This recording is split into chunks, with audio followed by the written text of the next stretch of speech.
fall of 2013, Gary Temple Bodley began channeling a group of non-physical teachers known as Joshua. Soon thereafter, Joshua asked Gary to start writing. They have since produced 4 books and answered hundreds of questions in written form. In the spring of 2016, on the Law of Attraction cruise, Gary underwent hypnosis and Joshua spoke through him for the first time. Since that time, Gary has been practicing channeling Joshua verbally in live weekly calls with one-on-one students. These Joshua calls are now available to those of you joining us on the leading edge of thought. This is the expansion of the Law of Attraction. This is Joshua Live. We're thrilled you're here. We are thrilled to be here. Good to see you. It is good to see you all too. Are we still on a boat? Cruising around? In my imagination, yeah. Yeah. No. In my dreams, yes. Well, actually, you're still on a boat. You're on the same boat you were on before. You're on the boat called Earth. And you are all in your own cabin right now, but you may interact together anytime you like. You may walk around the ship and go wherever you want. You can explore every aspect of it. You can do it any way you want. There's nothing but free time. There's nothing you have to do. All you're doing is having fun on this cruise called life. And this is a cruise ship called Earth. And it's not even that big of a cruise ship. And you can go to any part of this cruise ship at any time you like, and it's all supposed to be fun. So this is what we are trying to explain to you, that there is nothing serious going on here. And the mood and vibration that you had when you were on the ship, using that as your excuse to feel good, using the people that you were around as your excuse to feel confident and worthy and authentic, well, you can do that anywhere you want. All you're doing is changing your location, and now you're shifting your perspective onto a situation where you think you can't be who you are. You can be who you are here in this forum, but you think you can't be who you really authentically are with the people you know, the people you've always known, the people you work with, the people that you're involved in relationships with. But anything that you want to do, you can do, and you can do it by being your authentic self. When you believe that you have to act a certain way so that you can be liked, respected, or loved, you are just being inauthentic. And you're just trying to manipulate those people around you into liking you by thinking you're a good person and behaving in a way that you think they will respect or like. So, how do you really want to be? Authentic. And what does authenticity mean? Love. And Who you really are, which is love. Aligning, Yeah. aligning It means with my being inner self. who you really are, which is a limitless, equal to the word fearless, being of pure positive love, equal to the word acceptance. You are a fearless being of love. You are a fearless being of acceptance. You are a limitless being of acceptance. That's who you really are. So whenever you think about something and you think, can I be this authentic version of me in this moment and say what I need to say what I should say, do what I want to do in order to feel good as an expression of love, rather than to be who I am not so that someone might like me, or be who I am not so that someone may think I'm a good person, or be who I am not and get myself involved in things that I should not be involved with just because I can't be authentically who I am, right? All you need to do is think about who you really are and act as if you are that person now. If you can do that, if you can be unapologetically you, then you can let the chips fall where they may. Because as long as you're being who you are, and if someone likes you, well, you know that they like you for you. And if they don't like you, well, you know that they have an issue with your authenticity, and it has nothing to do with you because it's completely up to them. Would anyone like to delve into this subject a little further? The subject of the example of someone's authenticity bothering them a little bit? Did anyone get annoyed by anyone who was being authentic on the cruise? Oh, I did. Kyla.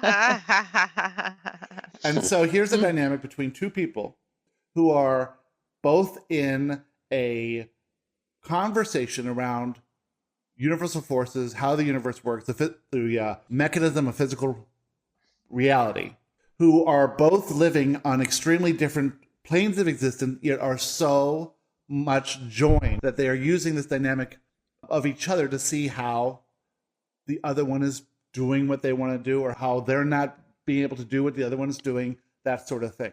And it couldn't have been more perfect, unless they were in the same cabin. That would have been more perfect. I tried. Oh no! Oh my God!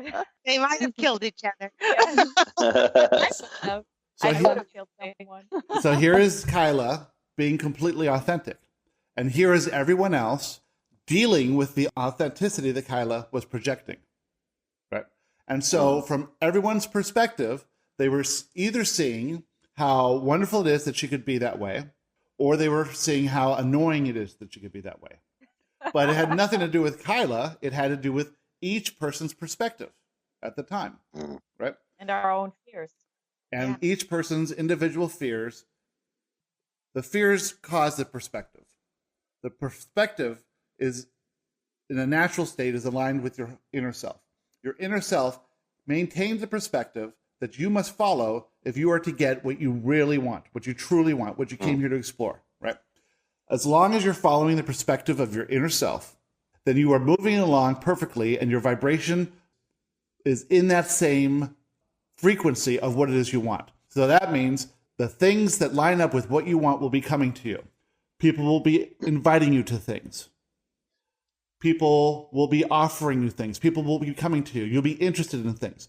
As long as you hold that perspective, when that perspective shifts to something different, like being annoyed or thinking something is coming at you the wrong way, or thinking something is trying to sell you something, or thinking that someone has ulterior motives, or thinking that you should be different than you are, right? Then you change your perspective and you feel this negative emotion. The negative emotion is simply your indication that you've lost that perspective. So what do? You go back to that perspective somehow, some way.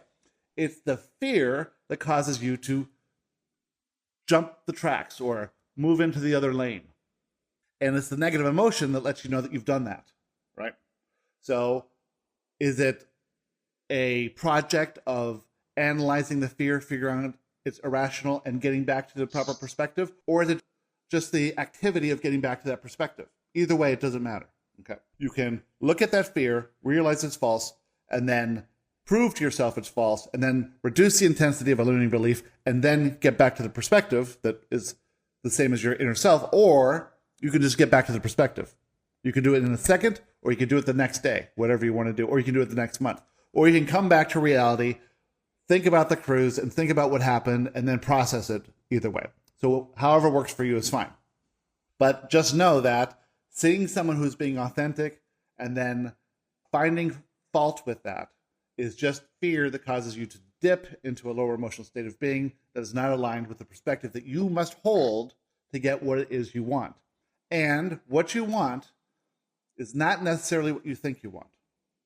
What you want... knowing that, I just have to say, knowing that we're acting out of fear when we're not accepting someone just makes it even worse, because then I'm mad at myself for not being able to do what I know is right. So then it's a double, It's a double conundrum, because here you are truly wanting to be a pure positive being of love and acceptance, finding fault with somebody else, and then that you realizing that you know is perfect, right? Yeah. And then realizing that this fault that you find is a fault of your own. Yes. However, how awful is that? However, you're doing the same thing to yourself that you're doing to Kyla. You're not accepting Kyla, and you're not accepting yourself. Kyla's perfect, and you're perfect. And here you are. When you find fault with somebody, that's perfect too. There is no wrong. Okay? It's part of your process. You can say, oh, I just noticed I was finding fault.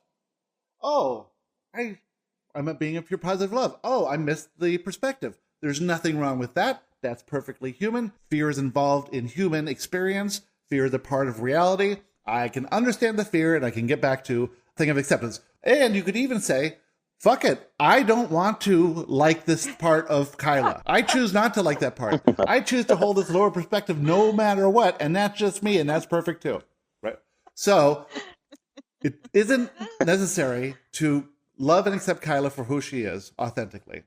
But it is necessary for you to realize that you can do no wrong, and you can be no wrong, and you are perfect as you are, and so you can accept yourself as perfect as you are. And if you make what you perceive as a mistake, realize it's not a mistake at all. It's just a lapse in perspective. And that you say, yes, thank goodness I have my machine that's attached to my body that tells me when I'm going outside the lines. And that I have this mechanism that can bring me back in alignment because it's these emotions that I feel. And these emotions aren't a bad thing. They're just letting me know when I've dipped a little bit off course or a little bit under the line. Emotional balance and emotional stability. So is accepting yourself the first order of business? Accepting yourself as you are, as perfect, as worthy, as unique, as there is nothing to change about you, that if you could change one thing, it wouldn't matter anyway, because you are perfect, that you are evolving, and the evolved person that you will become is also perfect, no better, just as perfect, but evolved. Different, not better, evolved. Right. Mm-hmm. What I noticed was that the more I practiced accepting other people, the easier it was for me to accept myself. And that went both ways. And what I see now is because, I mean, it goes back to the concept of oneness. We are all one. So whether Mm-hmm. you're accepting yourself or someone else, you are accepting all that is. Exactly. Right. So it can go both ways. So there's no order in that. Accepting necessarily. all that is perfect, because all that is perfect. This is a perfect mechanism. There is no mistakes. There are no errors. There is no luck. There's no coincidence. Everything is perfect all the time and evolving. We'll never get more perfect. I was going to say, for me, please, it's the human Kyla. Like, it was easier for me in a practical way to practice that acceptance on other people because I came from a place of give. And so it was easier for me to start. Like, I couldn't jump straight to accepting Kyla for all that she is. So it was a lot easier. And then the more I extended that grace to other people, the more it just naturally flowed back to myself without having to focus on that so much. Like on so that me was a path of least resistance, is to learn how to accept others first, and then that made it easier for you. Yeah. I get it. Think about how the law of attraction works within that ideology or within that mindset. You accept someone else. You put out this vibration of acceptance. What is the only thing that can come back to you? Acceptance. And when you feel that acceptance, then you can be more allowing of yourself to be who you are. And as you do that and accept others, you can accept them when they approve of you or disapprove of you. It won't matter to you. Okay. So it's this law of attraction, this attitude of working within the laws of the universe, this allowing the system to work itself out without you having to change anything. All you do are changing your perception of everything, right? You can perceive everything as bad or everything as good. If you perceive everything as good, then you're working within the laws of the universe, and everything can come back to you as good. As you do this, things change. As you practice this, your feelings change. As you practice more giving, more allowing, more accepting, you become accepted yourself. As you are accepted by others, you accept yourself more. As you accept yourself more, you accept others more. It's a forward momentum instead of a downward spiral of momentum. It's an upward momentum. As you change your vibration, then the conditions physically change. As you change your idea of your value, then your abundance changes. It has so Joshua, if we have a negative emotion in the moment, I heard you say we can analyze it or we can just change our perspective. Can we just change our perspective, or have to spend time analyzing what that fear is? I guess if we don't analyze it, it'll come back. The reason you receive a negative emotion is to let you know that you are perceiving the reality of the situation from a perspective that is lower than your inner self. That's the only thing that's happening there. That's the only notification you're getting. That's the only reason for the negative emotion. So if you can instantly go back to the higher perspective, then problem is corrected. You're back on course. Okay. However, if this keeps coming up and coming up and coming up, then there's a limiting belief here that every time this happens, every time someone looks at you wrong, every time you say something and feel bad, now you have to look at the limiting belief. The limiting belief is that I have to be different than I am, possibly, right? And so then you need to go through and prove to yourself that is false, that the fear is false, and you find evidence that you do not have to be different than you are for people to love you, okay? And that you are being of love, and love is all you want to do anyway, is give love. You can do this kind of work, analyzing it, and reduce the intensity of that limiting belief so that next time that incident happens, the emotion is slighter and slighter and slighter. So we would say, in times of mild negative emotion, you can just go back to the higher perspective. In times of crisis, that might be a time for reflection. Okay. Thanks for And asking if that, we Wendy. don't clear it up, then it's something that would, even if we were to change location, change people, etc., it would probably reoccur Repeat. because of the law of attraction, so really we need to clear it up no matter what, unless we want to keep repeating. If you are literally able to change your perspective in the second and go back to the higher perspective, then you are releasing the fear instantly. And if you can do that, then it is unlikely that there is a very strong limiting belief. If you are unable to reach the higher perspective instantly, then that is evidence of a strong limiting belief and a strong fear, especially if the emotion is intense. That means that you will have to do some more in-depth analysis, and you will have to understand all of that. A very common limiting belief is that you need to act in a certain way to make sure that other people like you. You need to be conscious of their feelings. You need to worry about what they think of you. You need to act in accordance with the standards of your society. And all of that is done only as a manipulation tool to have the other person like you. Right? It is completely inauthentic and phony, and everyone is doing it. And it doesn't serve you in any way or the other person. But doesn't it create a smoother path potentially with other people? So it's like, you know, you're not going to get into a fight. You know that, all sorts of things can come out of acting that way. That's why we do it. So let's take a look about the dynamic of your family, Kate. So it's you, your two sisters, and your mother. Each of you is partially being authentic and partially acting in a way not to bring up any trauma and emotion and stress and fights, right? Yeah. Now, if you were completely authentic and you were a being of love, you could love them no matter how they were being. And if you could do that, then you would feel good because you are accepting. Now, you may create a conversation that is only about good things. You may compliment them. You may talk about their interest. You may do all these things. But you're not doing it to make them like you or to change them in any way, where most of your conversations are around, you should be different than you are.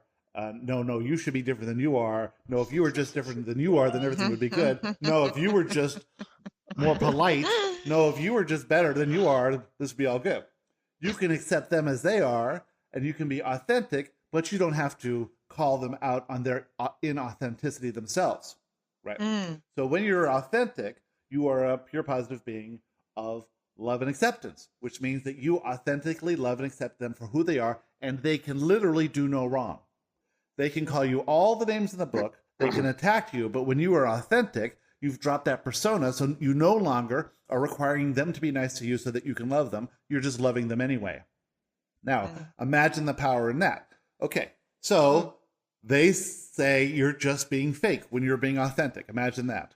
You don't really love me. You're just being inauthentic. You're being a phony, and you're just getting involved with this sex cult of yours, and they're brainwashing you to believe that you can love everyone as they are, and that's just nonsense.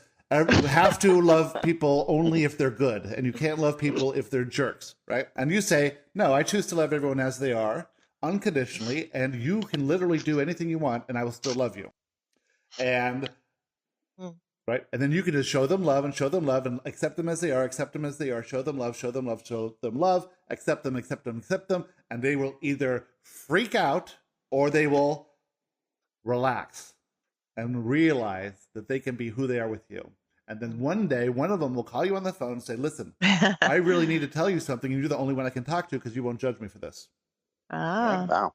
So it's Oh. you may change gradually, you may change instantly. They may reject you initially, but if you are a pure positive being of love and acceptance, and you accept them as they are unconditionally, with all their faults and warts and pimples, then you will be one of the only people that's doing that. And they will gravitate back to you like you can't believe. And the love you will receive will be equal to the love you're giving out. And that's what you just finished with. It's that I'll feel good if I can get to that place, no matter what, because I'll be feeling that love towards them. So you'll feel that love to them, allowing them to be who they are, not worrying about how they behave so that you can feel good, but feeling good how they behave anyway.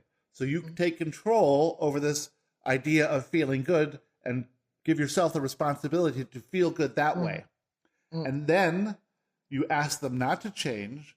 You allow them to be who they are. You feel good in their presence, whether they're being obnoxious or hateful or worried or scared. And you realize or being scary. And you realize that that is just their fear. And the reason most of this is happening is because you bring up the fear in them by not allowing them to be who they are, right? So they're acting in a way your entire life in order to make you love them. And you're acting in a way so that they'll love you. And then you are getting mad at them for not loving you, and they're getting mad at you for not loving them because they're feeling fear that you're not loving them. I'm doing all this work for them to love me. They don't love me anyway. It's not working, so I'm just going to go and do some drugs and drown all this feeling out, right? Or I'm going to just leave the country, or I'm going to live somewhere else so they don't have to deal with them. And now we have Skype, and now we have phone calls, and now we have planes, and I can't avoid them forever. So the only thing you can do is to be authentically who you are. That's the only thing you can do, and accept them. If you are authentically who you are an authentic representation of love and acceptance. Okay. Which means you capture back control of how you feel, which means you intentionally feel good, which means that if you can't feel good around them all the time, then you limit your time around them. And then you work at it slowly and slowly and slowly. But if you think more about they can do anything they want to do, and if they get upset, it's just their fear, and it has nothing to do with me, and I don't need them to love me, I need to love them. I am loved by my millions, and that is all the love I will ever need. And this physical love that you think that you need from people around you, this show of emotion and affection, is not really that authentic anyway.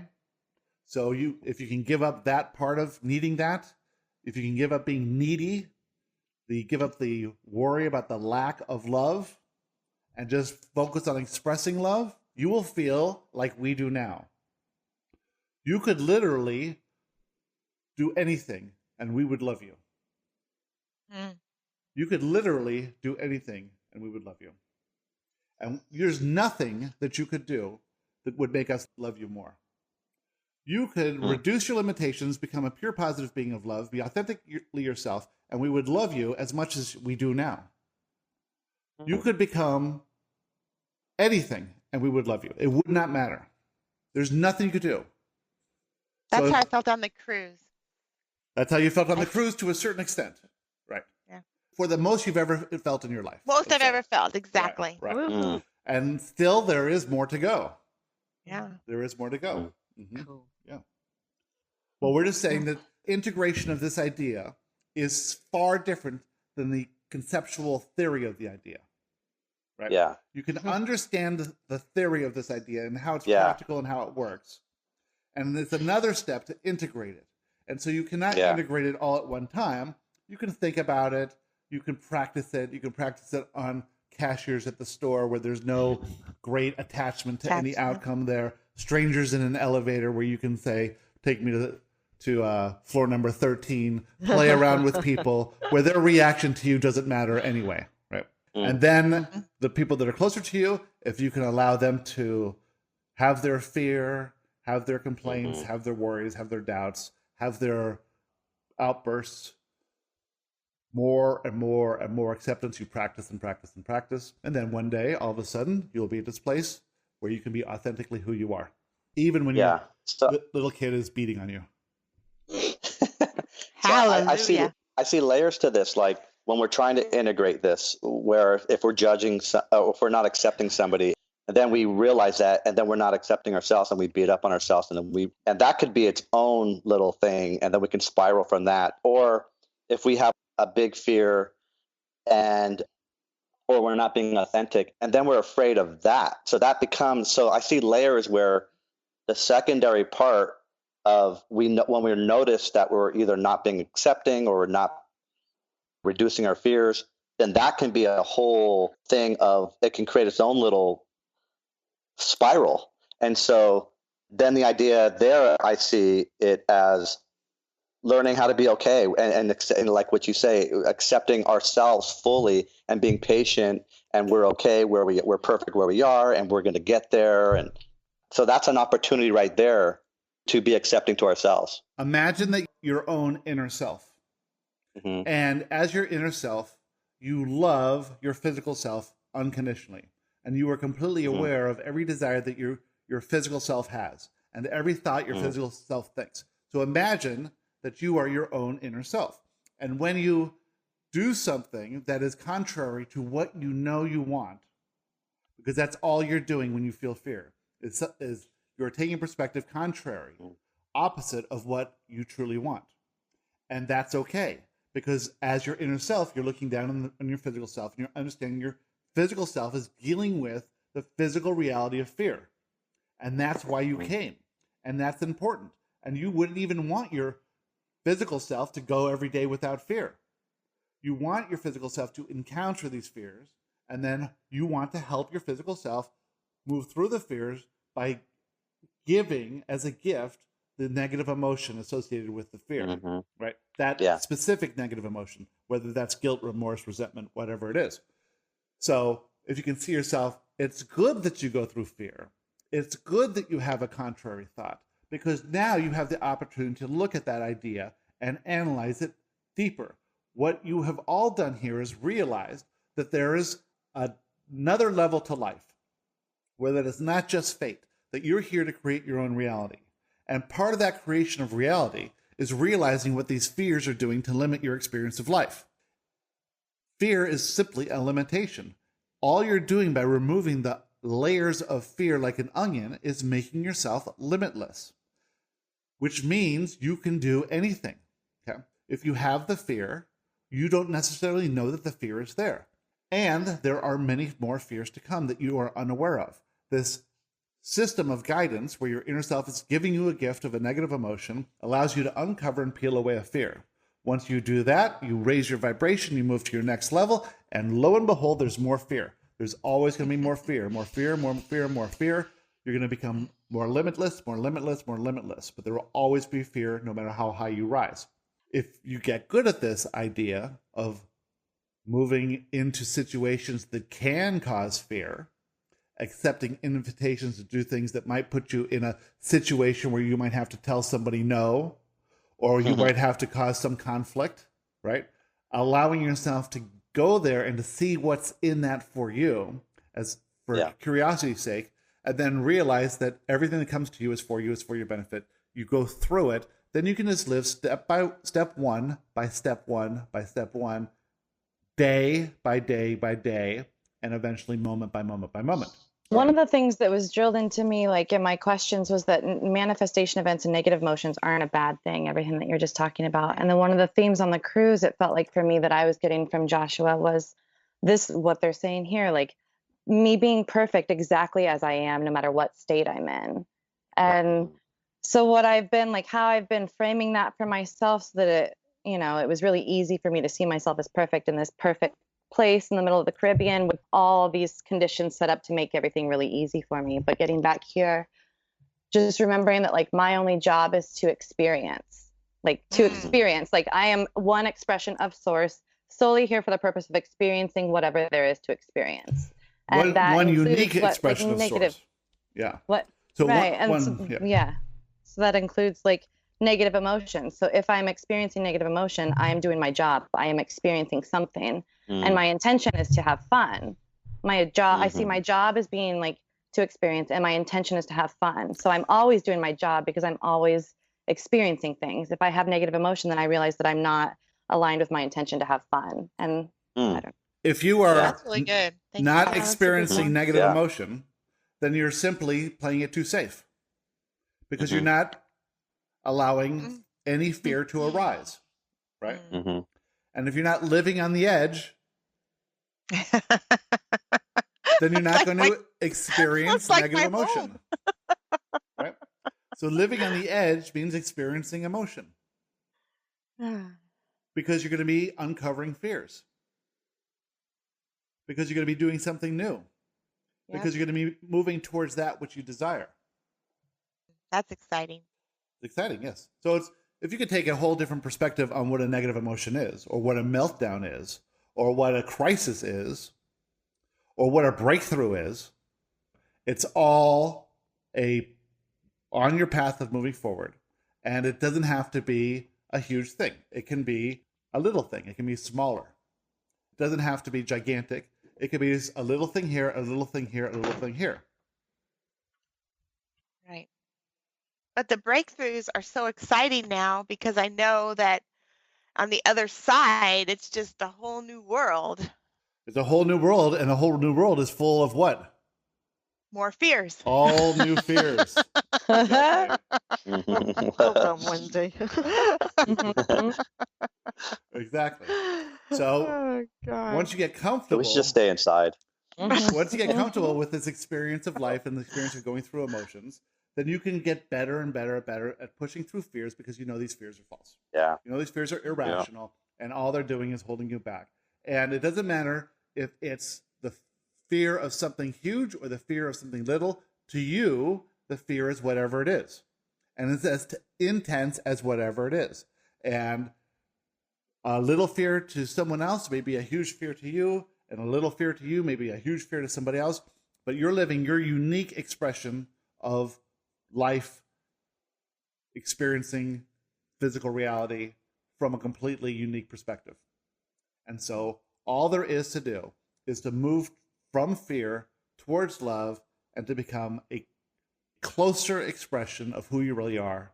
And if you can do this, then that will drive all your decisions going forward and make fear, the definition of fear, something different in your life.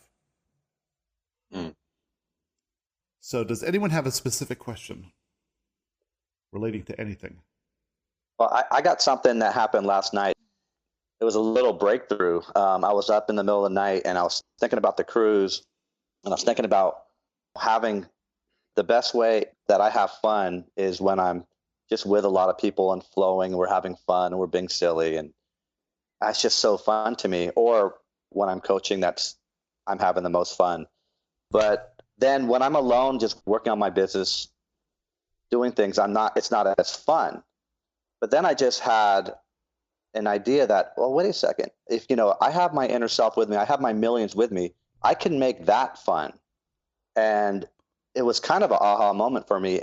And then I realized it's what I think, Kyla, you were trying to tell me at the beach that maybe I wasn't ready to hear then, as far as why can't you have fun alone? Like, why do you need other people to do that? And just that, that was a big breakthrough for me to realize, oh, how can I have fun just doing the stuff I'm doing alone? Because it seems like I'm cool being alone and I'm cool doing the work alone. I'm all right being alone, but it's not super fun, and I can make it super fun. So let's look at that. That is a wonderful subject here. So here you are with a group of like-minded people on a cruise, on the middle of the ocean, just perfect weather. Everything's perfect. Everything's provided for you. There's no need to do anything. All you're doing is having these leading edge conversations with a group of people who you can talk to and feel like you're being yourself.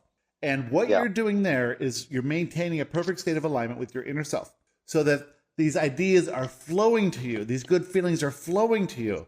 These higher level thoughts and feelings, and you are in alignment so that feels good. And that is fun. And that's when the funny statements come out and the funny conversations and the interesting subjects and the deep topics and the breakthroughs and all this stuff is all this fun that you're having because you're in alignment. And you can reach a level of alignment in anything you do at any time you want. It's just a matter of being conscious about it. Saying, I am going to choose a perspective of love and alignment by being authentic to who I am and what I want in this moment, because this moment is the only thing that matters. There is nothing else. And I can bring the energy of my millions to this moment to flow through whatever I am just as easily as I did with the other people on the cruise. Yeah. Yep. Yeah. And so when Gary is in this state right now, he is in perfect alignment with his inner self, and he is allowing our thoughts to come through him and speak clearly in words to you. And it is a different sensation than if he was having an argument with somebody or if he was in fear. He could not receive the information as clearly. And so then he gets thoughts that are aligned with his lower emotional state of being. So it is always about your emotional state of being. You need to do whatever you can do to keep yourself above that line. And if you perceive that what you're doing is boring or non-productive, then do something else. Do something that's fun until you can come back to whatever you're inspired to do. If you're just going through the paces of whatever you're doing because you think you should get stuff done, well, then it's very hard to tap into the leverage of universal forces and get things really moving with these high, free-flowing ideas. You realize that you are not creating your thoughts or ideas, that there has never been an original thought, that the thoughts have always existed, that every book, every movie, every song is always channeled, that every conversation you've ever had with anyone when you're in a high emotional state of being has always been channeled by your millions, that you are all channelers, and that you can all reach this level of reception, or you can cut it off. Cut it off. It's becoming apparent to more of you now as you go through this that it is not just you here by yourself feeling individual, it is your millions with you. And that the love that comes from that is all the love you need. And when we say you're self-contained, guess what? That means everything you need is contained within, and there's not a thing that needs to change about you. Wow. That is the most miraculous and wonderful thing that's ever been stated in the whole world. Yet it's always been available for anyone to say. I agree. Let's make a movie. And thank you all might as well for call it right now. bringing us through. Because without your desire, without your questions, we would not have been able to reach those heights and attain those ideas and bring them through in the form that's coming through right now. So do you see that it's not us, it's all you? That we are your excuse to get this information, to get this intelligence? That we are just the beacon that's flowing, but it's really you that's receiving it, that's bringing it forth, that's creating all of this? That's something that I just realized on the cruise, and I'm really sitting in more and more. I was just having a conversation with a friend about it, but that I know cognitively that I create my own reality, that I have made all of you up, that you are all here for me in my universe, and I'm here for you in yours. But so that means that I created Gary, I created Joshua. It's not Gary who is giving this to me. It's not Joshua who I've created all of this. I have access to this information. I access it now that I'm aware of it on my own, now that I fully believe that I'm self-contained. But it's the same as Joshua and Gary, because I have that. Joshua through Gary was my path of least resistance to start receiving the information in a way that I could understand it and integrate it into me. And now I see it in other people when they're talking, when they're accessing the same thing that is just me. It's in all of us. We can all do this. Exactly. And you're seeing more and more people who are able to do the same thing for themselves. It's just that the belief that you had in Gary being able to channel us was your way of allowing this information to flow to you. And then the questions that you were inspired to ask was your millions working with Joshua and Gary to get the information that you needed to get when you needed to get it. And once you got to a certain number of questions for yourself, it could be 10 questions, it could be 1,000 questions, but whatever it was, at a certain point, this information is coming directly. And you can continue to use the method of Joshua to communicate because it's more believable, or you can do it yourself. Doesn't matter. Yep. But this information has always been available to you. And it's only the belief that you can't do it that is blocking it. The belief that you can do it means that you can sit there in the shower, you can ask a question, you can listen for the answer, and you can trust in that answer. because your But only in the shower. Is that what you're saying? Only in the shower. That's right. That's where your millions prefer to be. That's In right. the shower. With Deborah Joe's bath salts. Yes. Who's next? So today you gave me a pretty shitty answer. Because We gave I you the have most this- wonderful answer we've ever given anyone in the history of all time. okay, well, you also told me to cut through the bullshit when someone's talking, and that's bullshit. Don't So, ask it. anyways, because I have We this. love you I've slightly never- less. No, you don't. So life has never been as good as it is now, and so I have this fear of losing all of this, and Fear of you loss. just went, yeah. So you picked that We've- one to Yes. trigger. Gary had a so fear. you told me Gary had you a fear. told me that if I don't get a job, I'll lose it. That's what I heard. That's what you heard. That's what I heard. What we And told so you. I've been feeling like shit for hours. And the only thing that helped a bit was when Mark said that thing about forgiving yourself. That loosened the knot. So good job, Mark. Excellent. But yeah, so One-on-one with I- Mark. yeah. Excellent. What we told you was that you have birthed a desire, a very strong desire. You have awakened to a new level, unfortunately for you. There's no going back. Your life has been created about being insulated away from other people. You have an environment where you can live alone, you can live without work, and you can be around people who are fun to be with. You can pick and choose. You don't have to be around anyone who can bring up any contrast. Unfortunately for you, you have moved beyond that level, and now you're moving to the next stage. But excuse me, I'm living contrast every single week. We didn't say that you were living without contrast. We said that you were designing your life that you up to this point to reduce the experience of contrast by taking control over certain aspects of your life. Right? The control that you didn't have to go anywhere you didn't want to go. The control of living alone so you didn't have to interact with anyone in your space. That control, right? That's the old approach to life where you're trying to control. Like we said about the yacht. The reason people like yachts is not because they're luxurious, wealthy, fun things to have. It's because they can maintain control of their environment while they're on the high seas. Yeah, I would love that. You would love that because you can control the staff, you can control the other passengers on the boat, you can tell everyone what to do. There's less of a chance that you will have a negative emotional response to anything, right? Yes. But that's a smaller type of life. Having your private jet is a small type of life. Having the conditions controlled so much that you can only interact with those people who are there to serve you is not what you came for.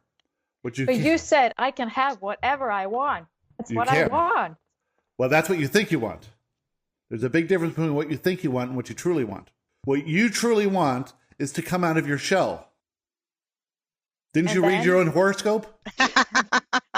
I've read it. I've had other people channel for me, and I get the same message. That's why I try to go to other people, and they just say the same thing. You keep guys wanting to get a new message until it it suits you. Excellent. So, we're not saying you need to get a job. We are not saying that you need to do anything different other than that you are going to come out of your shell. And the way you come out of your shell is by opening up to experiences where you have no control. See, a shell is a form of control.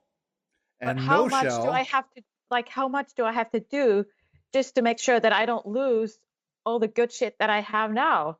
That's the whole point of living right now, to enjoy the good life that I have. How much do I have to, is it enough to just start? Or are you telling me if I don't? It's enough to start. Oh. It's enough to start. But the resistance to opening up your shell will cause the universe to bring you more and more and more bigger things, right? Until eventually the universe will rip your shell off. And that will be more painful than dipping your little toe out of the shell and seeing how it feels out there. But how come if I have the power to create all this, how come I don't have the power to keep it? Okay. You have the power to create anything you want. You have the Yes. power to restrict anything you want. Once you've birthed this desire to come out of your shell, to do what you intended to do prior to your birth, to be as big and bold as you think you are, as you dream of being, as you have always known that you were. You threw yourself into this trajectory of this childhood where your worthiness would be questioned. Then you, by manifesting what you really desired, which was insulation from the outside world, so that you wouldn't have to face these issues of unworthiness, you created this, by outside appearances, this idea of this wonderful life where you have money and you have freedom and you have security and you are insulated away from anyone else. The next step for you, though, is to realize your true worthiness, become your authentic self, become as you were on day 3, 4, 5, 6, and 7 of the cruise in real life. What you're saying is if I can just put myself out there, I can keep the money and the freedom and the security? You can get more money, more freedom, and more security. Okay. As long as you realize that the security and the money is this huge shell. Okay? You can remove the shell and put the shell back on. You don't have to break the shell. The shell can always be there, but you can step outside the shell and experience reality, experience the environment outside the shell, the uncontrollable environment outside the shell. So I can still keep the shell sometimes. You can always keep the shell, but you won't need the shell. And that's the true abundance that can come from not needing the shell. And it's this need of the shell. And whether you keep the shell or not, you'll still have fears which will come up because either the universe is moving you towards what you really want, i.e. creating manifestation events, or you're doing it yourself and the fears are coming anyway. So no matter what, the fears are going to come, and we come back to this subject of fear. We come back to the subject of authenticity. Yeah. So authenticity. The authentic version of Astrid was the version that everyone saw on day 3, 4, 5, 6, and 7. The inauthentic version of Astrid was the version that everyone saw on day 1 and 2. Well, we didn't see much of that, but Oh, that's inauthentic. The St. John's version of Astrid was quite different than the Nassau version of Astrid. Okay. The Nassau version of Astrid is the version that's afraid to go outside of the shell.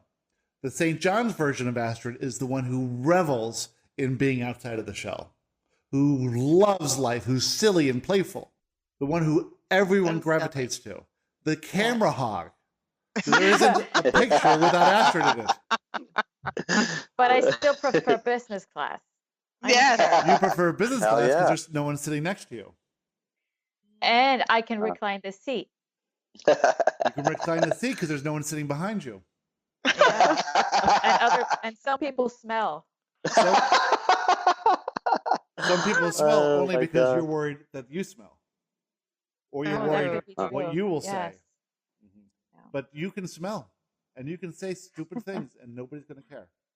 Yeah, and Because I do. when you're authentic and you say cute, funny things, you're aligned with who you are, and you can only be wonderful. You Yeah. can only Okay, be so I St. had- John's.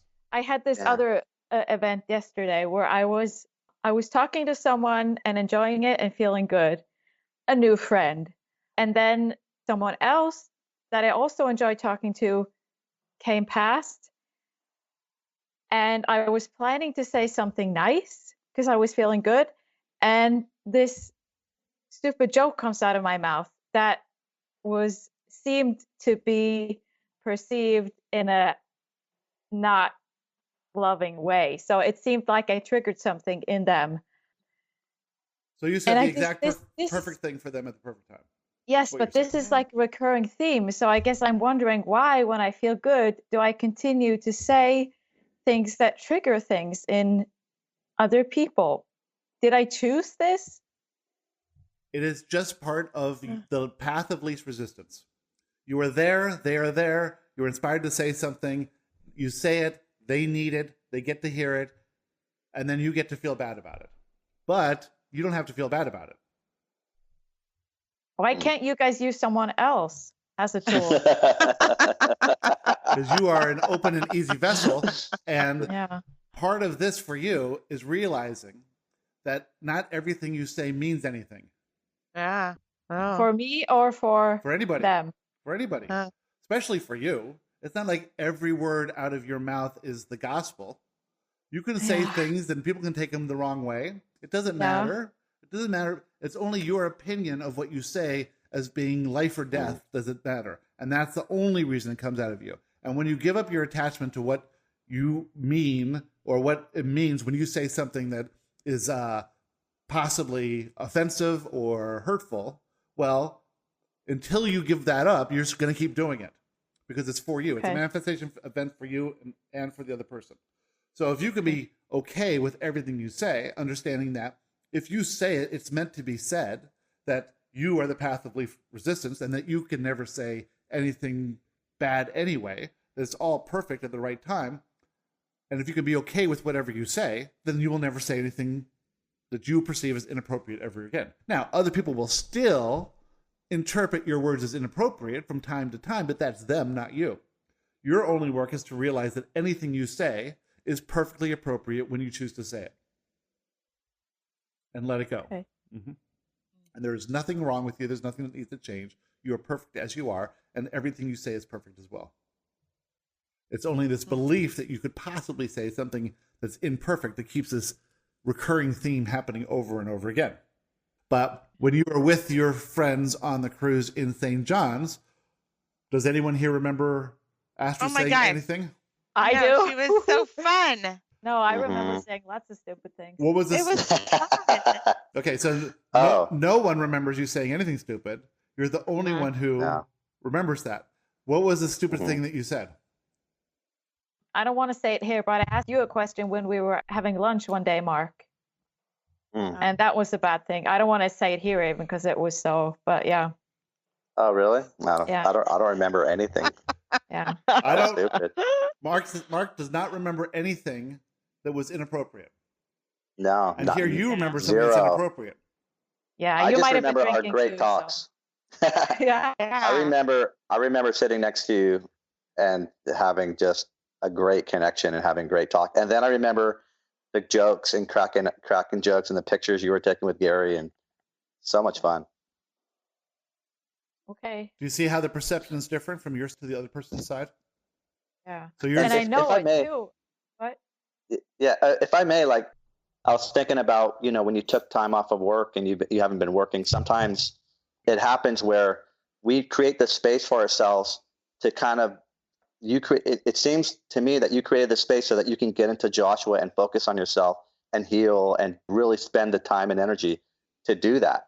Yeah. And it's kind of like a licking of our wounds, and I've done that in the past, and that's great to be able to just do that and focus on yourself and not have distractions. So acknowledge that time and that you did that for yourself and that you're doing that now. And by by looking at the possibility of getting a job doesn't mean that what you've been through is not to be acknowledged and valued. Mark is an uplifter to the core of his being. Yeah. Yep. Yeah. Very true. Yeah. And, I know, boy. And so are all of you. Yep. If you allow it. And so by looking at this time in your life that you've had to work with us and work on this different level of awareness, you're ready for the next step that you have already asked for. And so it is coming. So hold on to your hat. Ooh. Because do you know what that step is? It is going to be a St. John's experience your whole life. Wow. And that's what you want. Exactly. Good. So did anyone else remember or think that they said something inappropriate during the cruise? Yeah. So and some people weren't even drinking. No, I know. That's when Mark asked me if I'd been drinking. I said, no, this is just me.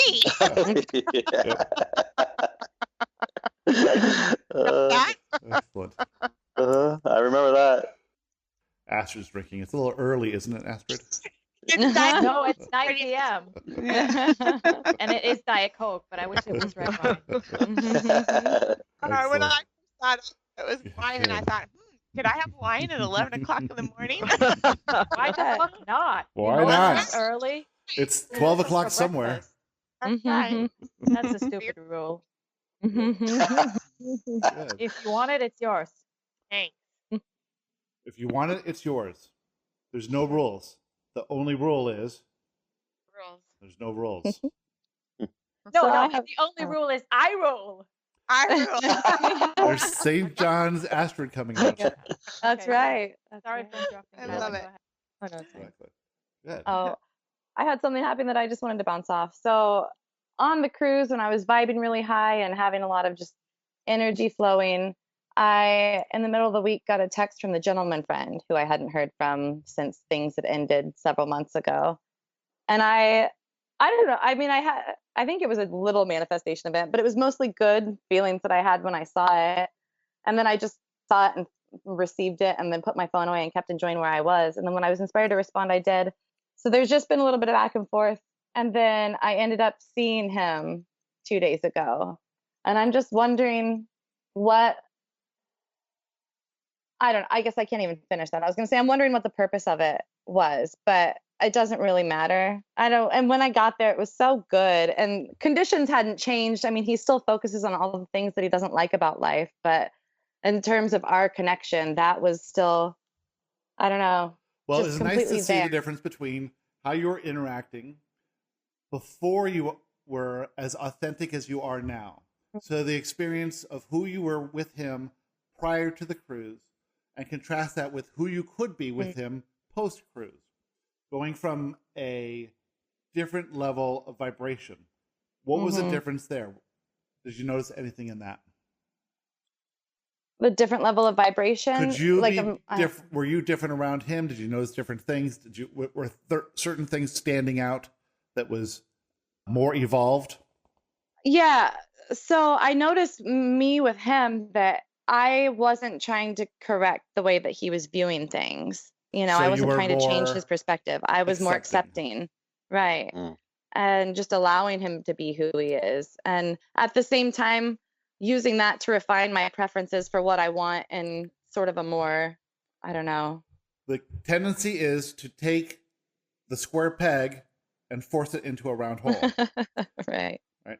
And now that you can allow him to be who he is, that you can release your attachment to the squareness of him, and you can stop needing to shave off his corners so that he'll fit. So you can see now that you can accept him completely as he is, and he either fits or doesn't fit. Or you can expand to allow him to fit if you choose to. Right. So how did he perceive you differently as you were accepting him more? Was he more resistant to that or more accepting of that? Did it make him feel closer to you, or did it make it feel strange? More accepting, I think. He didn't comment on it, but I noticed that there was less. I used to feel a lot of judgment from him in terms of me being who I am. And I didn't feel any of that. And I don't know if it was because he wasn't feeling it and projecting, or if I just wasn't a match to feeling What do that. you think? I think he felt more accepted, so it was easier for him to accept me, maybe. I don't know. So it was this law of attraction coming back. You're Right. accepting him, then you feel or you perceive him as accepting you more. You have no idea whether he was or not. It's just from your perspective and your perception of him, that's what you perceived. Right. Right. So it was this you being more accepting of him. It feels like he's more accepting of you, and that's what is manifested. That's the manifestation of the law of attraction. That's how the system works. Perfectly. So And now- what I want is more. Oh, go ahead. You go ahead. So what I want, like what I get the most out of that connection is this chemistry that we have that is just undeniable. Like we know, we're able to anticipate what the other person wants without we just connect on this energetic level, and it expresses itself like through physical intimacy. And I want that, and I want it with somebody. I don't know. There you go. So here's perfect. Don't stop what you're saying right there. Right. Okay. So here's what we're talking about, the square peg idea. Right. You have this connection, this intimate connection with him, and that Right. aspect of this relationship is perfect. Yes. And if only everything else could change about him, then you could have what you wanted, because you're filling in your own, like, instead of allowing the universe to bring you that perfect person that has it all, you're trying to make it work with what you have now.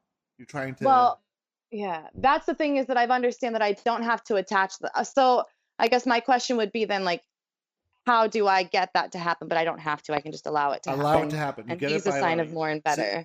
Like, I know that he's not that he's not what I want. It's easy to think that because this one aspect is so perfect that he is exactly what I want. But I understand that I don't have to, that I can get what I want without attaching that to him. And now through I just him, want to hurry up. Yeah. you found what you want. This one aspect you found. Okay. So you Right. think about how great that aspect is, and you say, I want more of that. And it doesn't have to be in that package. It can be in another package. And then you say, I also want more of this, and I also want this, and I also want this. And the universe knows it. And how do you go out and get it? You allow it. Do what feels good. Yeah. You just do what feels good. So then you take today. And today you have certain things that are going to happen in the day. You're going to have this interaction. You're going to have people call you on the phone. You're going to get a text message from somebody. You're going to go to the grocery store. You're going to do these certain things. And as you're feeling good, you might get the inspiration to do something, and you might not. If you get the inspiration to do something, then you can do it. And if you don't, then you don't have to worry about it. And then tomorrow is another day. And where you are tomorrow at this new vibration, open to the possibility of anything happening without attaching any outcome to it, you can go through whatever you need to go through, take the inspiration when it comes to you, and move to the next level. And just let stuff unfold. And then you'll get everything you want. It is just wanting someone to be something that they're not is the cause of 99.9% of the grief in humanity. Yeah. Joshua, can she expand enough that the square will fit in the round? She gave birth, didn't she? Huh? She gave birth, didn't she? No. Now here we go, the portal and the porthole thing. No. You can expand to accomplish anything. If that was what I wanted, like if I attached the desire to him specifically, I probably could do that. But that's not it's not the person that I want. I want the feeling that I get from that. So imagine that you have your choice now. You have part of the relationship that is fantastic, and you can expand so that your perception covers the whole thing. And what we were talking about was Kyla specifically here, not anyone else. So we can see from Kyla's vibration that this interaction with this person was to gain an idea of what's possible that had never been possible before. Right? Now, that aspect of it is so good that many people would say, this is as good as it's going to get, so I'm going to try and make it work. Right? But now that she's defined what it is she wants, then she can allow that to come in another package that has more of what she wants. And she can let that come to her rather than having to make him change or make herself change to accept what she has. Now, it would be different, say, if you were in a long-term relationship with someone and you loved certain aspects of them and didn't like certain aspects of them, and then you were able to expand to allow them to be who they are as they were being, and as you worked on that process, that they naturally evolved to come into alignment with all that you wanted. So that's possible too. In this case, for Kyla, it was just the idea of this aspect of a relationship that she had not experienced before, and now she knows it exists. Right. And that is a very powerful thing, to be able to see something that you really like and then let it go, knowing that the universe will bring you that times 10 in the form of all that you truly want. But without having this experience with this person, she wouldn't even have known that this quality could even exist, right?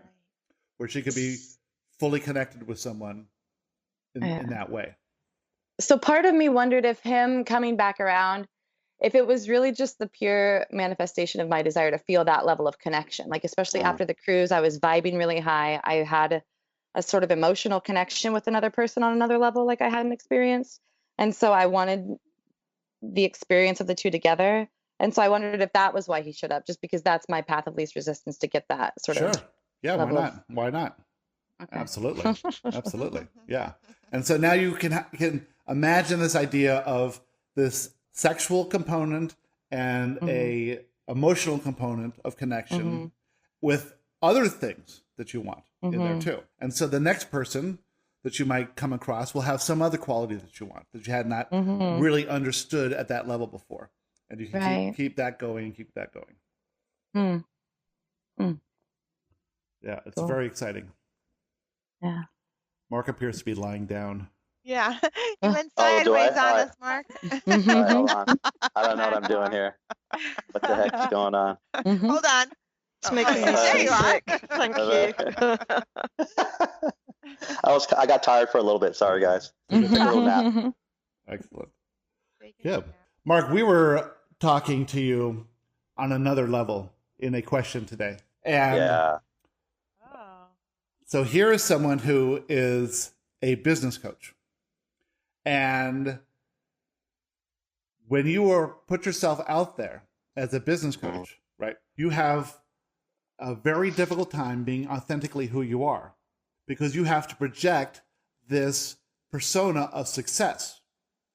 Who are you to be coaching me unless you have these credentials or this level of success? And so you can get this idea that there may be a lack of abundance, a lack of education, a lack of all these other things, which will diminish your worthiness in that capacity. What are your thoughts on that right now? Well, the thoughts that you might be seeing something that I'm not feeling, because I've had other challenges, but it didn't seem like that was a big one of them. What doesn't seem like a big one of them? What challenges? As far as me needing to look like I have a certain amount of success, so that, because I see myself as more of a life coach, and I mean, I'm a business coach as well, but I just didn't let myself go there. I just knew that I can help people in the best way I could who want that, and I focused on that. And how do you do that? As much as I could. How do you do that? By seeing where they can go and believing in them as much as I can. So you're seeing the authentic version of them. You're looking through the persona and seeing who they really are. Yeah. And then you're focusing your love on that. Yes. And then as much as I can. And then you're receiving inspiration to say what they need to hear. Not necessarily what they want to hear, but what they need to hear. I really feel that. I mean, I feel that that's the most I feel like it's just coming natural for me is when I'm doing that. And in your natural ability to uplift others, you are not focused on their problems, but their possibilities. Yeah.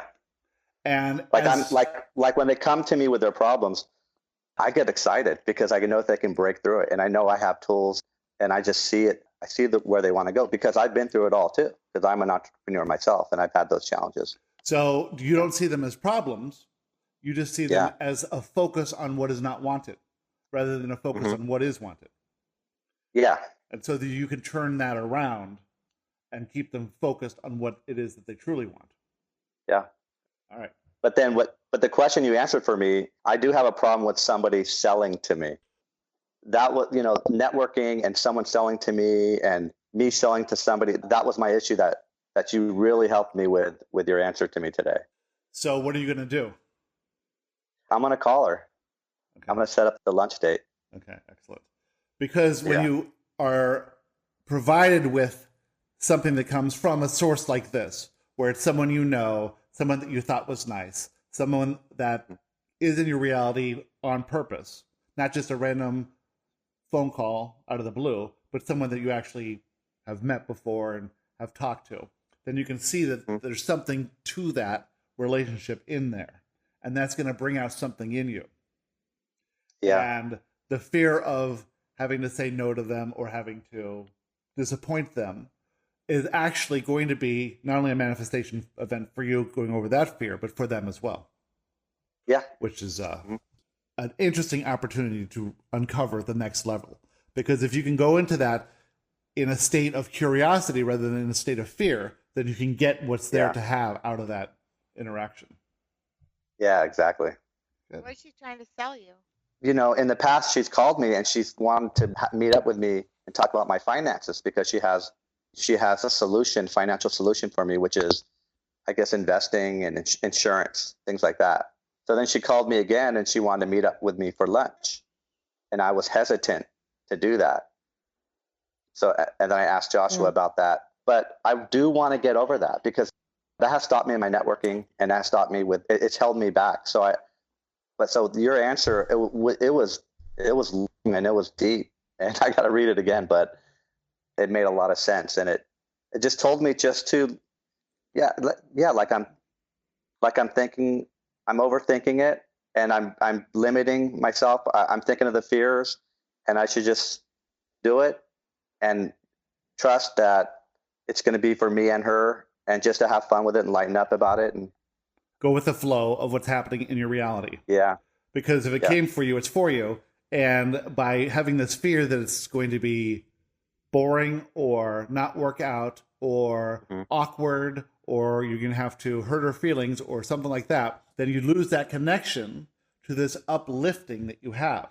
And so if you think about it, that maybe you are there for her, to uplift her, to get her to another level, to get her over the fear of bringing someone like you to a lunch to sell you, that she can rethink how she approaches her entire life, not just this profession that she has. Right. So the universe is putting you together for a reason. And all you have to do is be connected to your higher level and realize that this is just another client of yours who happens to not be paying you and not even know that she's your client, right? You are a life coach, and so you are a life coach to everyone, whether they are paying you or not. So you are a life coach to all these people here. It's funny you say that because I've tapped on her twice. She's wanted me to tap on her twice. So we've worked together. Oh, wait a minute. I just have to, what did you say, Mark? I've tapped on her twice. Yeah.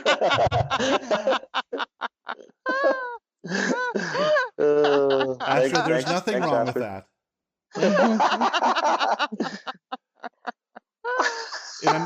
In America, tapping is considered completely normal.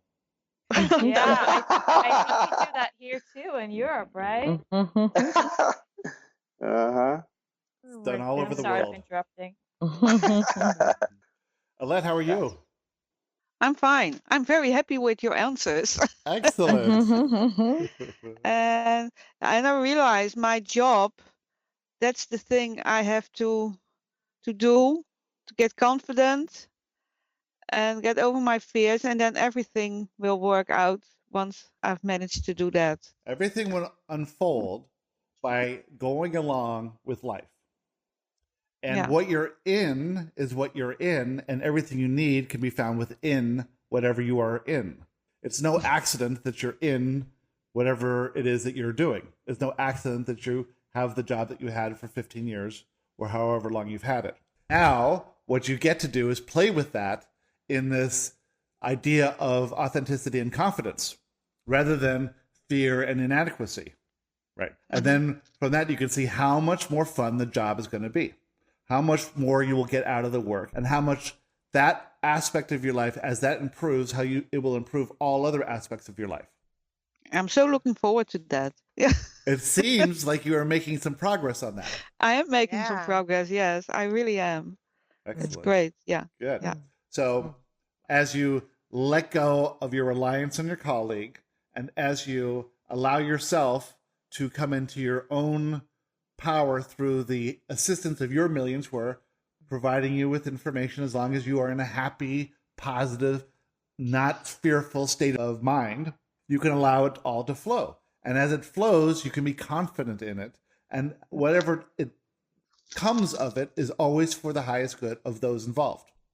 Yeah. For instance, if you make a mistake in a translation and that unfolds in some kind of entanglement somewhere down the line for someone else, that is all part of the process.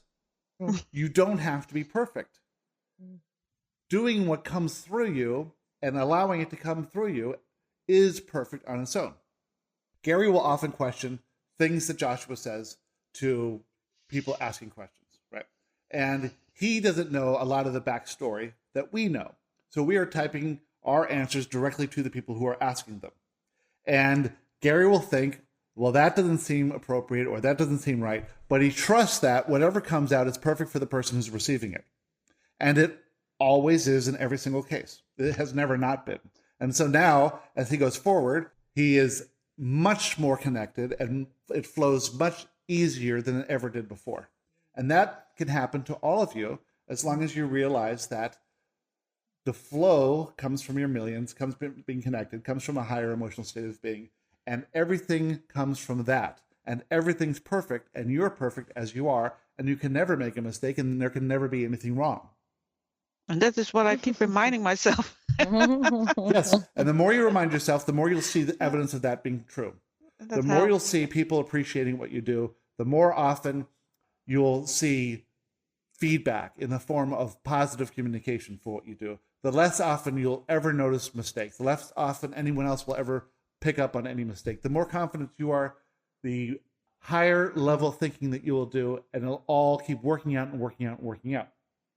It's only the fear of mistake that causes you to dip into a low emotional state of being, that causes you to be distracted from the information that's coming from above or from within and going out onto the page as you see fit to do it. Now, you find confidence in this, you will find more confidence in everything else you do as well. And we can see that that's unfolding right now as well, too. Yeah, indeed. Yeah. Yes. It's all coming along very nicely for all of you. And we can see the continued, as you face little manifestation events here and there, little traumas here and there, little major manifestations, meltdowns, major breakthroughs. Everything is unfolding perfectly. And all you need to think about is what's happening today, what's the next step right in front of me, who I truly am, and what it is I truly want. And with that, we are complete. Thank you. Thank you. Wow. That was awesome. Oh, man. Thank you for joining us for this episode of Joshua Live. If you have a question you would like Joshua to answer on the show, send us a message on Facebook at www.facebook.com/teachingsofjoshua. As always, remember that you are loved more than you can imagine by more than you could ever count. We'll see you next time.